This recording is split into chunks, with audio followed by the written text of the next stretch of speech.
Bom dia, pessoal. Nós damos início aqui à nossa aula, capítulo de número 4, Mesopotâmia e Egito, certo? Aqui nós vamos ver as principais características dessas duas grandes civilizações da antiguidade, egípcios e mesopotâmicos, né? Compreendendo aí exatamente questões como cultura, sociedade, política, certo? Religião e entre outras coisas, ok? Então, boa aula para todos nós.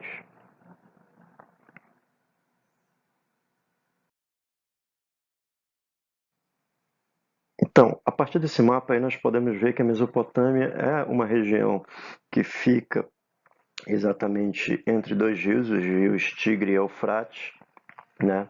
Essa região ela foi dominada por diversos povos, com destaque esses povos que aparecem aí no mapa e através da legenda nós podemos identificar. Em verde nós temos a Suméria, em laranja nós podemos ver a extensão do Império Acadiano, em lilás o primeiro Império Babilônico, na linha rosa nós podemos ver o Império Assírio sob o governo de Assurbanipal, e em azul aí nós podemos ver a extensão máxima do segundo Império Babilônico, o Império Caldeu. Então, os primeiros núcleos populacionais que acabaram ali se estabelecendo na Mesopotâmia, esses grupos populacionais, eles acabaram se estabelecendo exatamente nas margens do rio Tigre e Eufrates, pelo fato de que nestas localidades eram localidades mais férteis e, consequentemente, proporcionava ali uma melhor produção de alimentos. E essa produção de alimentos, com o passar do tempo, ela se tornou com excedentes e a produção desses excedentes fez com que tivessem ali que se organizar melhor. E a partir daí começaram a surgir as cidades e a figura do Estado como o grande organizador e o grande administrador de toda essa produção e também o administrador da sociedade em si, ok? A formação dos núcleos urbanos se deu principalmente nas planícies do sul da Mesopotâmia, já que essas planícies do sul eram as regiões onde a territorialidade era mais fértil, havia uma maior fertilidade dessa terra. A Mesopotâmia em si ela foi ocupada por diversos povos. Nesses povos aí, com destaque, nós temos sumérios, nós temos os acádios, nós temos os amoritas, os assírios e os caldeus como os povos que acabaram dominando essa. Agora nós nos deteremos aqui exatamente aos povos que dominaram a região da Mesopotâmia. O primeiro povo que nós vamos falar aqui são exatamente os sumérios. Os sumérios eles acabaram dominando a região da Mesopotâmia no período entre 4000 a.C. a 2350.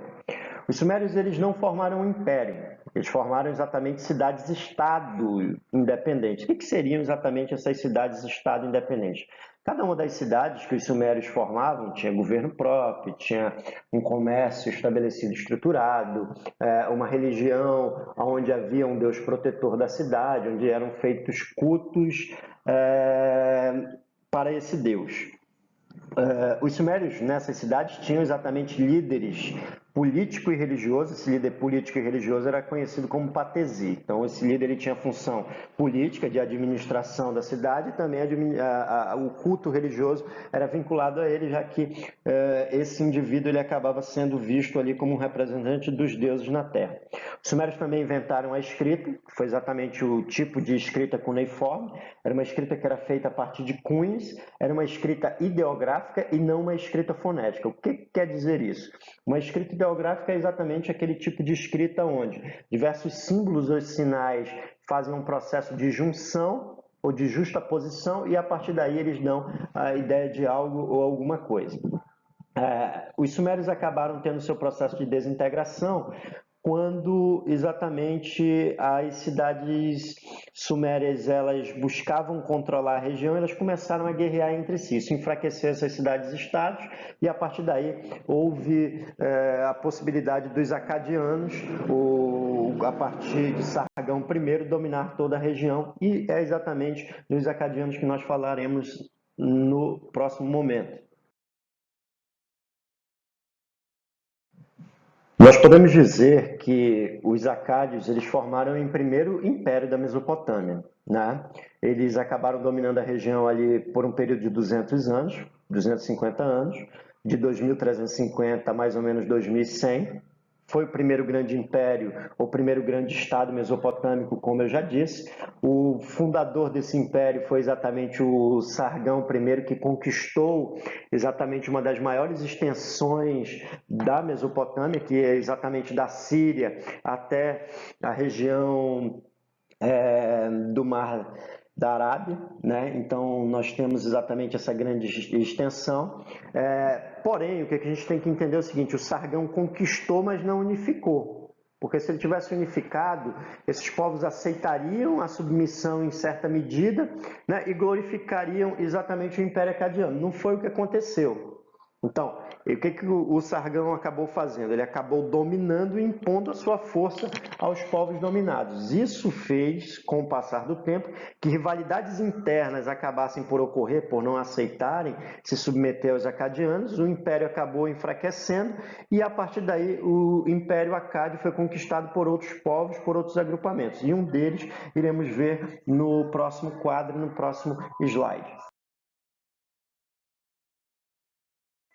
Esse outro povo que acabou dominando a Mesopotâmia, eles são conhecidos como Amoritas. Os Amoritas, eles são exatamente os fundadores do primeiro Império Babilônico, já que os Amoritas eram originários exatamente da cidade da Babilônia, e a partir da cidade da Babilônia eles acabaram conquistando boa parte do que era o Império Acadiano.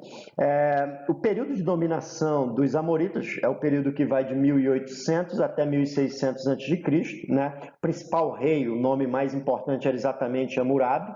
Hammurabi governou exatamente o primeiro Império Babilônico de 1728 até 1686 a.C.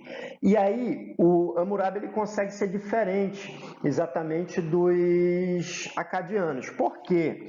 Porque o Hammurabi ele não só conquistou a Mesopotâmia, mas ele conseguiu unificar, fez com que os povos aos quais ele dominava aceitassem esse processo de dominação e submissão aos babilônicos. O Hammurabi fez uma coisa também das mais importantes, que foi um dos primeiros códigos escritos, que foi estabelecido ali por volta do século XVIII a.C., que é o chamado Código de Hammurabi, a lei de Talião, a lei do olho por olho e dente por dente, já que esse código ele estabelecia um conjunto de normas, um conjunto de regras, onde os crimes que acabavam sendo cometidos pelos indivíduos daquela sociedade acabavam sendo pagos em uma proporção igual ou parecida com a ocorrência do crime. Por exemplo, se uma pessoa furasse o olho de uma outra, essa pessoa teria o seu olho furado, né? Se ela acabasse ali roubando, ela teria a mão cortada, né? Se um engenheiro fizesse uma casa que essa casa acabasse por cair e matasse o filho de um determinado senhor, o filho desse engenheiro ou o próprio engenheiro morreria. Então daí a ideia do talião, ou olho por olho, dente por dente. A Babilônia foi uma grande cidade comercial, um grande centro comercial da Mesopotâmia, produtos que vinham do Egito, produtos vinham também da região do Oriente mais distante, acabavam passando pela Babilônia, sendo ali um grande centro de confluência comercial. A morte do Hammurabi, mais um conjunto de ondas migratórias, ou seja, grupos que começaram a se estabelecer próximo do Império Babilônico, fizeram com que o Império declinasse ali no ano de 1590. E a partir daí, os babilônicos são conquistados pelos assírios, né? Os assírios que vêm exatamente de uma região do norte, nordeste da Mesopotâmia e vão exatamente buscar as terras do sul, já que essas terras do sul elas eram mais férteis. Então, daí o processo de conquista por parte dos assírios, que eram exímios guerreiros e que nós vamos ver no próximo slide. Os assírios eles acabaram dominando a Mesopotâmia ali no período de 1300 a.C. a mais ou menos 612 a.C. O principal rei assírio foi exatamente o Assurbanipal I. O Assurbanipal I ele governou ali a Mesopotâmia no período que vai de 668 a.C. a 623. Esse é, vamos dizer assim, o auge do Império. O auge do Império já é um auge tardio, vamos dizer assim, né? Mas os assírios eles acabaram ali na Mesopotâmia desenvolvendo o comércio, fazendo grandes redes comerciais e fazendo grandes rotas comerciais a partir também da própria cidade da Babilônia, mas também da capital dos assírios, que era exatamente a cidade de Assur. Né? É o primeiro exército organizado da história. Daí a facilidade que os mesopotâmicos, que os assírios encontraram para fazer o quê? Para eles conseguirem derrotar o Império Babilônico. E ainda havia mais umas coisinhas importantes nesse exército organizado. Os mesopotâmicos começaram a utilizar cavalos e também carroças, que eles chamavam ali carros de guerra, ou que os historiadores disseram que aquilo eram carros de guerra. Né? Então eles conseguiram dominar com facilidade os povos inimigos devido a eles conhecerem um metal mais resistente que era o ferro. Eles também vão ser conhecidos como um dos povos mais violentos da Mesopotâmia. Né? Guerreiros por natureza, o deus assírio era exatamente considerado o deus da guerra entre os mesopotâmicos. Os assírios eles eram extremamente violentos com os povos dominados, onde eles não queriam só impor um domínio político, um domínio militar, mas também queriam impor um domínio religioso, um domínio cultural. Os povos que não aceitassem a sua cultura, não aceitassem a imposição, eram exterminados, escravizados pelos assírios. Então, isso é lógico que gerava um descontentamento entre os povos dominados e, consequentemente, os assírios eles acabavam dominando uma região que ficava próxima ao Irã, né? Que era a região dos medos e persas, e também uma região que ficava na Mesopotâmia, que era a região da Caldeia. Esses dois povos, medos e caldeus, acabaram se unindo, fazendo e formando uma coalizão, um exército unido, e a partir daí eles guerrearam contra os assírios, e ao guerrearem contra os assírios, eles saíram vencedores, e os assírios passaram a ser conquistados pelos caldeus. É o que nós veremos no próximo quadro, no próximo slide.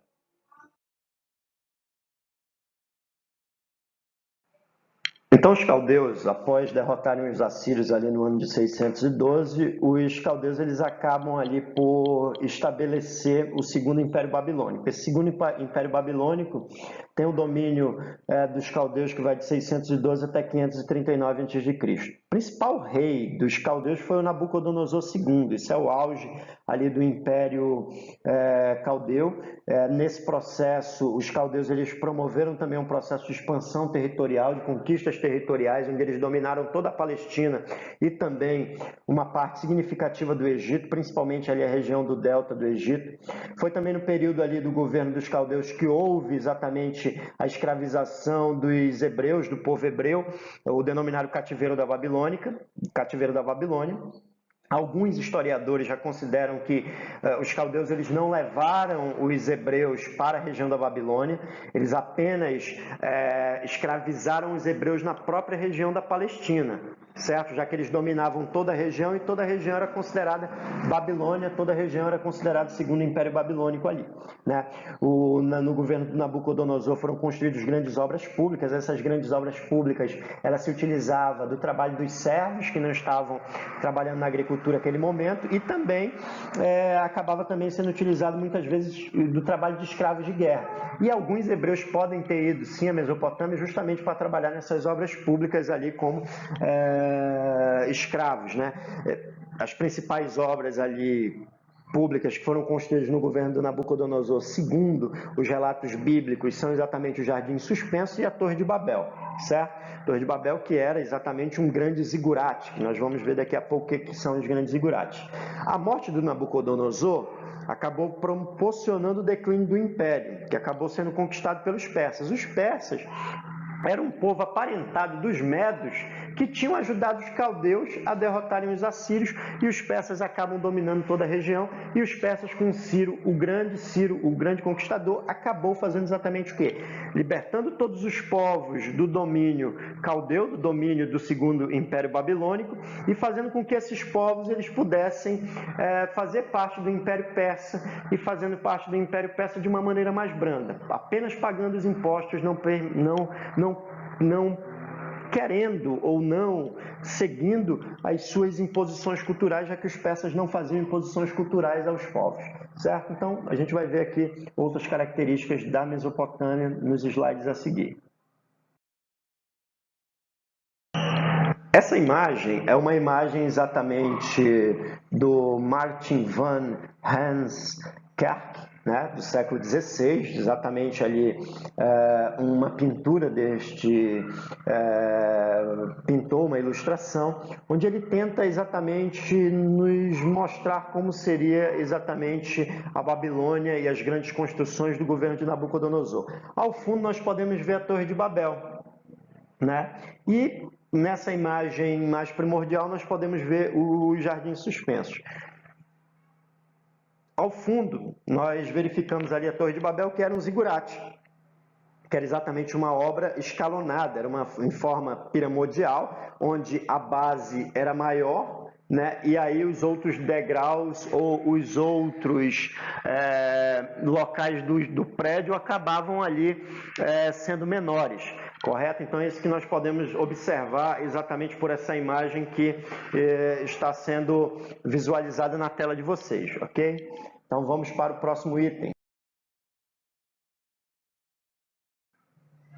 O assunto agora é a economia da Mesopotâmia. Os mesopotâmicos eles acabaram ali desenvolvendo duas atividades econômicas importantes. A agricultura de regadio. Essa agricultura de regadio era exatamente um tipo de agricultura onde eles acabavam se utilizando dos rios Tigre e Eufrates para fazer com que a terra pudesse, ou essa terra se tornasse cada vez mais fértil, inclusive levando essa água para locais mais inférteis ou mais desérticos, né? Também praticavam o comércio, como nós vimos ali o caso da Mesopotâmia, principalmente na região babilônica, a região babilônica e a própria cidade da Babilônia sendo um grande centro comercial, né? Além disso, os tributos que eram cobrados ali pelos mesopotâmicos se davam da seguinte forma: através de trabalho compulsório. O que seria um trabalho compulsório? Seria um trabalho obrigatório. Quando os camponeses eles não estavam no processo da colheita e do plantio, esses camponeses eles eram direcionados para as obras do Estado. Era para isso que eles eram direcionados. E aí eles faziam e produziam ali, como obras públicas, diques, reservatórios, canais de irrigação, zigurates, templos religiosos e etc. Então, era exatamente assim que a economia da Mesopotâmia ela acabava se desenvolvendo.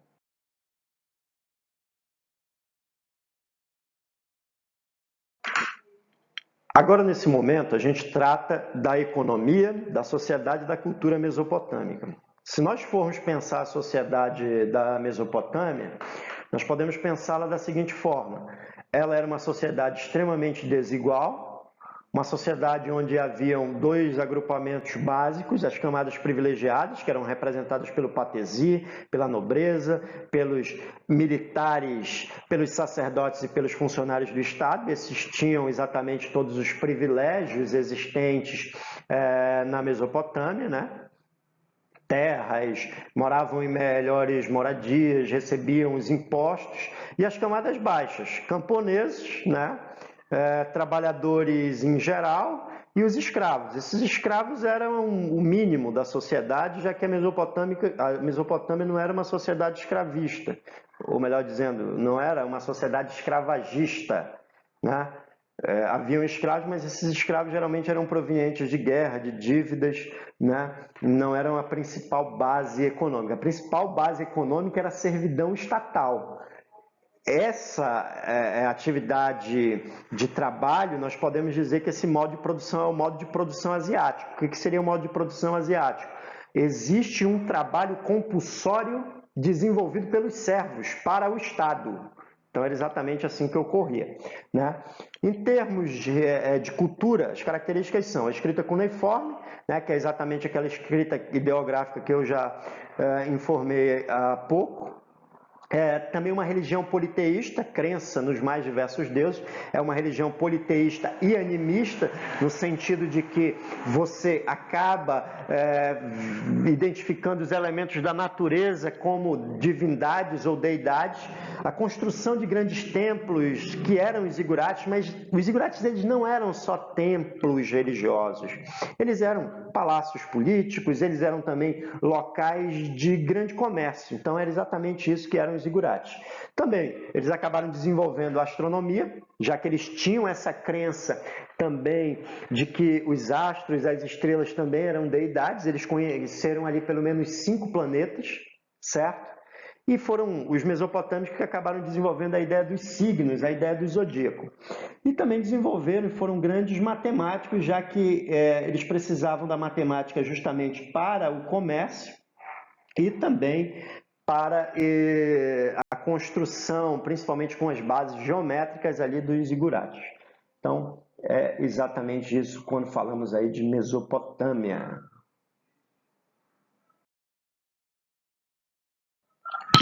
Então, nós falamos da Mesopotâmia, agora nós iremos abordar aqui as principais características ali da sociedade egípcia ou da civilização egípcia. A sociedade egípcia ou civilização egípcia é uma das mais fascinantes devido às pirâmides, devido às múmias, né? Então ela acaba gerando um grande interesse por parte de todos nós. Então vocês podem observar aí o mapa do Egito, né? Vocês podem ver a grande extensão do principal rio dessa região que fica exatamente na África, né? Então vocês podem perceber aí que existe a parte lá próxima ao mar Mediterrâneo, que é chamado de Baixo Egito, é a região mais fértil, é a região mais rica, e a região ali, basicamente na primeira catarata, próxima ali à região de Assuã e Abu Simbel, que é exatamente o Alto Egito, certo? Então, podemos observar exatamente essa confluência ou essa organização geográfica aí do território egípcio e como os egípcios acabaram se organizando aí, ok?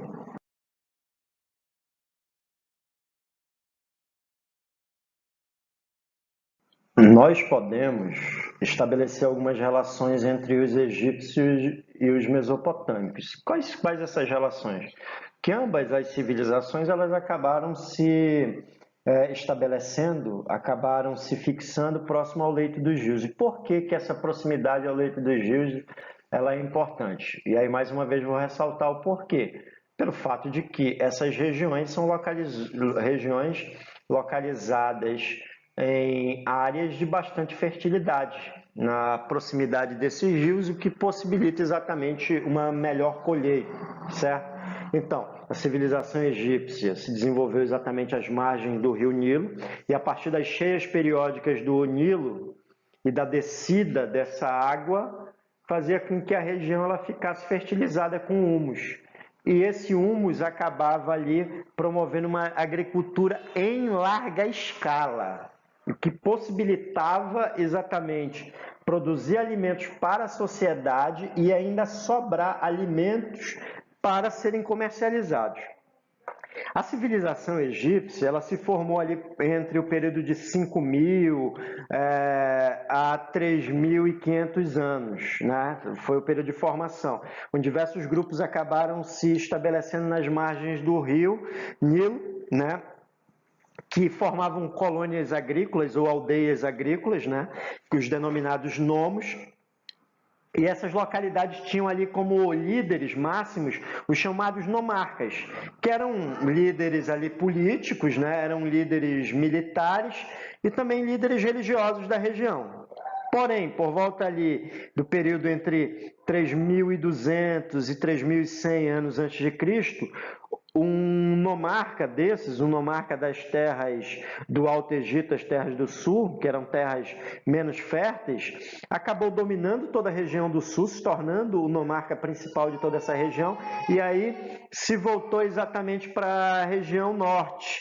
E a partir daí ele dominou a região do Baixo Egito, que era a região de terras mais férteis, se tornou exatamente o nomarca que unificou as duas regiões, e a partir daí ele passou a utilizar uma única coroa, que fundia exatamente toda a região do Egito, ou unificava toda a região do Egito. Passou a utilizar a coroa branca, que simbolizava o Alto Egito, e a coroa vermelha, que representava ali o Baixo Egito, e foi o responsável por fundar a primeira das 30 dinastias que governaram o Egito, do período que vai de 3.100 anos antes de Cristo até o ano de 322 anos antes de Cristo. Então temos exatamente esta ideia aí dessa formação.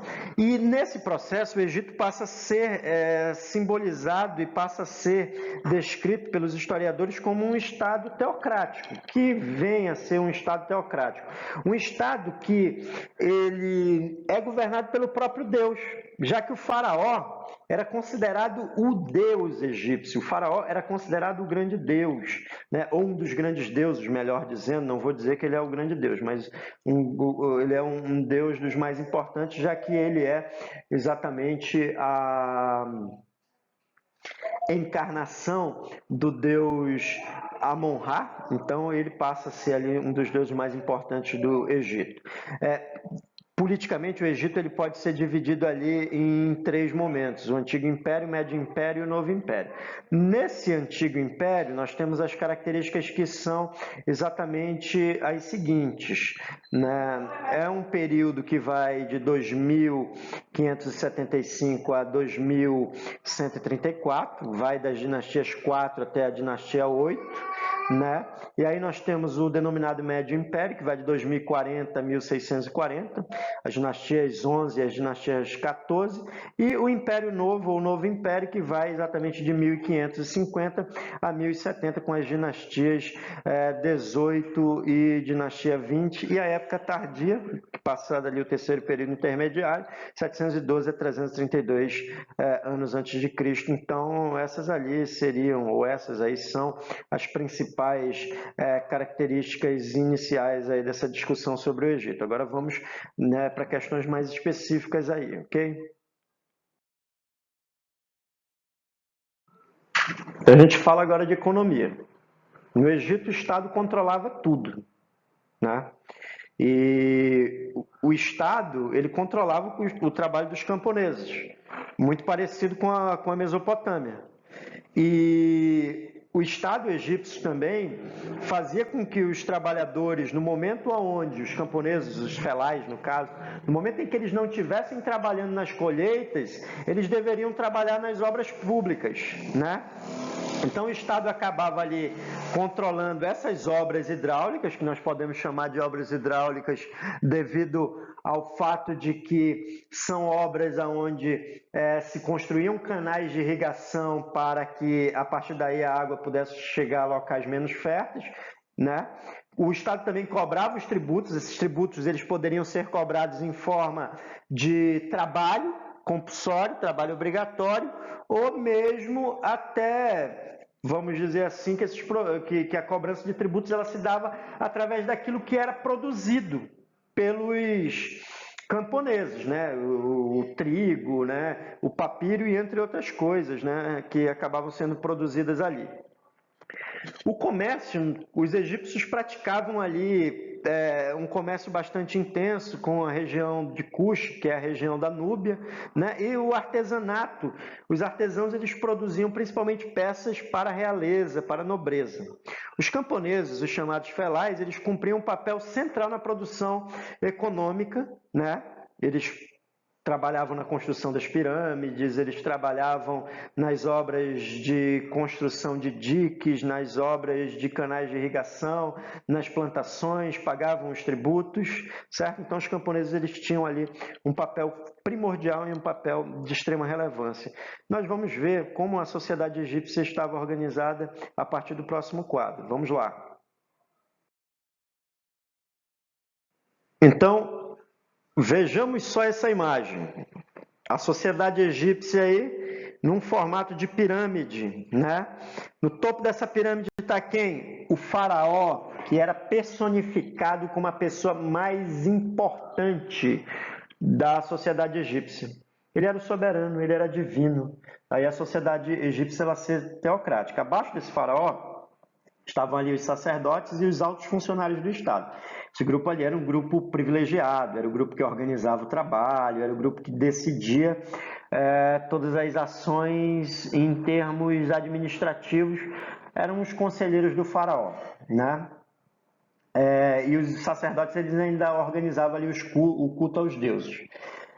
Abaixo, nós temos ali uma camada intermediária, que são os escribas. Esses escribas, eles são exatamente os detentores do conhecimento da escrita, dos 3 tipos de escrita que acabaram sendo desenvolvidos no egípcio, a hierática, a demótica e a hieroglífica, né? Os comerciantes, que acabam trazendo produtos da Arábia, acabam trazendo produtos da Núbia, né?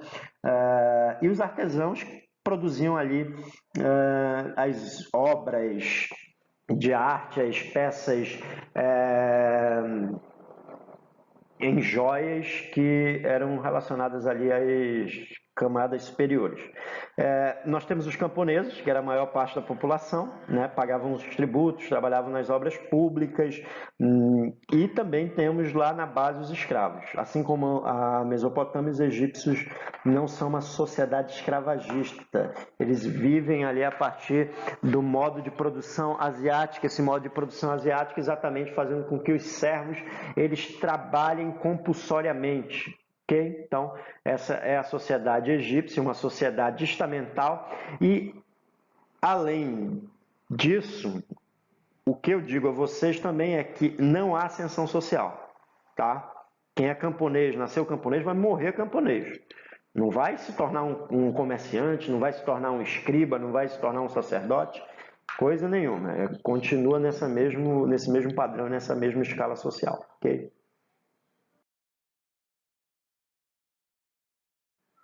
Então a gente vai falar agora de um aspecto importante para os egípcios, que era exatamente a religião, né? A religião, os egípcios eles eram politeístas, acreditavam em diversos deuses e a representação desses deuses ela se dava a partir de um caráter antroposomórfico, ou seja, deuses com aparência humana e aparência animal, ou ambos, né? Humano-animal, animal-humano.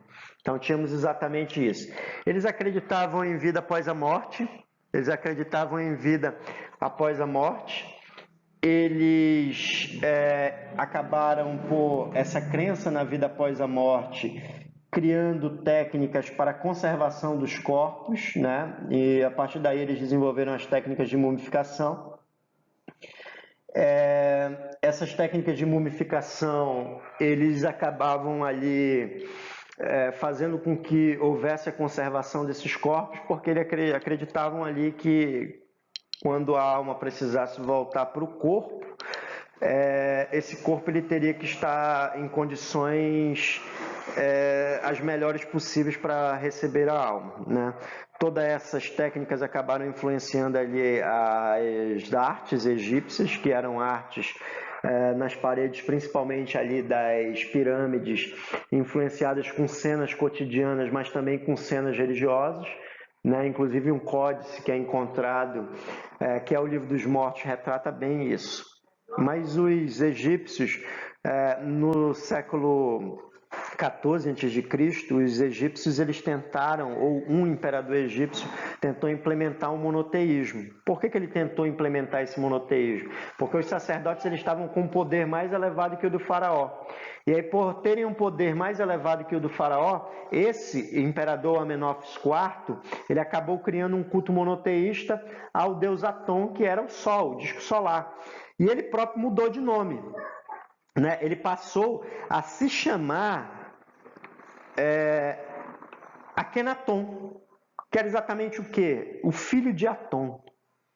E nesse processo havia essa desvinculação do faraó, ser Deus, mas ele passava a ser apenas representante dos deuses, né? Durou pouco tempo, durou ali cerca de 20 a 30 anos. Com a morte do Akenaton, houve a situação de que o culto relacionado ao politeísmo foi restaurado, né? Então, temos exatamente essa ideia aí sobre a religião egípcia.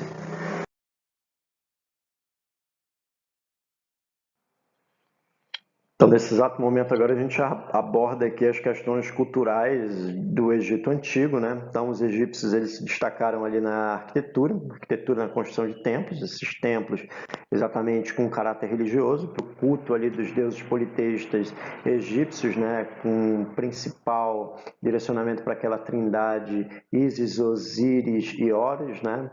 Mas também um culto muito especial a Amon-Ra, né? os palácios, que eram exatamente os palácios reais, onde o faraó acabava habitando, e as pirâmides, que eram exatamente os sarcófagos, né? Temos ali as pirâmides da região de Gizé, como as principais pirâmides ali do Egito. Podemos citar aí Miquerinos, Quefren e Kelps, né? Que eram faraós que acabaram dando nome a essas pirâmides posteriormente. Em termos de escultura e pintura, os egípcios eles acabam ali traçando os temas do dia a dia. Então, a partir também das pinturas egípcias, os historiadores eles podem ter uma compreensão de como, basicamente, os egípcios acabavam se organizando econômica, social, culturalmente no seu dia a dia. Existiam 3 tipos de escrita: a hieroglífica, que ficou conhecida como a escrita dos deuses, somente os escribas e o faraó poderiam ter acesso a ela. A hierática, que era uma escrita, vamos dizer, administrativa, né? Altos funcionários, militares tinham também acesso a essa escrita hierática, e a demótica, que era uma escrita mais popular e mais simplificada. Na literatura, nós vamos ter alguns temas religiosos, e os temas religiosos sendo os principais, como, por exemplo, o Livro dos Mortos, que conta exatamente toda a trajetória de um morto, né, que chegaria até o julgamento do Anubis para ser levado ao tribunal do Osíris, né? Era julgado ali, tinha o coração pesado numa balança junto a uma pena. Se ele tivesse sido uma pessoa muito boa, o coração dele seria leve, logo seria mais leve que a pluma, e a partir daí ele seria absolvido de todos as ações na Terra, podemos dizer assim. Ele poderia viver e poderia retornar ao seu corpo no momento próximo. Nas ciências, eles se destacaram na matemática, justamente na questão geométrica também para a construção das pirâmides, na astronomia, na questão também de estabelecer ali que os astros, as estrelas, os elementos da natureza em si, eles eram deuses, e na medicina, já que tiveram um grande cuidado ali com o corpo, né? Os egípcios são vistos pelos gregos, principalmente Heródoto de Halicarnasso, um grande historiador grego, diz que os egípcios eram o povo mais aciado, vamos dizer assim, do mundo antigo. Tinham um grande cuidado com o corpo, porque eles acreditavam que o corpo deveria ficar bem e bem conservado devido a essa situação da volta do corpo, né? Como eles acreditavam, a volta da alma para o corpo, como eles acreditavam em vida após a morte. Então, eles acabavam sendo muito cuidadosos com o corpo. Pessoal, então essa foi nossa aula sobre Mesopotâmia, essa foi nossa aula sobre o Egito Antigo. Quaisquer dúvidas é só enviar uma mensagem lá no e-mail institucional que eu irei respondê-las. Um forte abraço, até a nossa próxima aula, ok?